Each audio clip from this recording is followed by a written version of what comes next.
Mga kids, wala talaga ako mga kigwa nakita na mga gulay dito. So, paano ito ngayon? So, ang gagawin ko na lang sa lugaw na pinapaluto ng amo ko ay ihahalo ko na lang yung abalon. Kasi wala talaga ako ditong mahanap na bilhan ng gulay. Puro lahat sarado.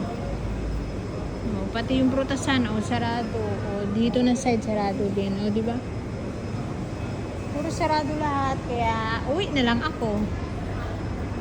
Uwi na lang tayo kasi wala tayong mabilhan ng gulay. Kasi yung amo ko gusto niya ng abalon ihalo sa tamiyaw. So, tiningnan ko kung may tamiyaw na benta at saka may bukas. Sabi ng amo ko, tignan mo baka may bukas na tindahan. So, bumili ka na lang. Sarado! Sarado! Mayroon doon gulay kunti. Doon na side, oh. Pero sarado. Sarado Indonesia? Indonesia dito sa may mga Yun dito? Oo. Hindi ko napansin. Yung mga gulayan, sarado.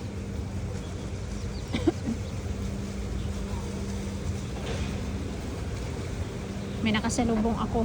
Kaibigan ko, nagtanong siya kung sarado pupunta ata. Sila di-off nila ngayon eh. Sarap ng buhay nila eh. 3 days yung di-off nila. So kami naman, 3 days naman kaming kamang-kamang kasi ang daming tao sa bahay pupunta. Kaya, yun. Pero okay lang kasi may bigay-bigay naman kahit konti, kahit paano. Salamat. Thank you sa Chinese guide. Kung hi Patsuy. Bye-bye.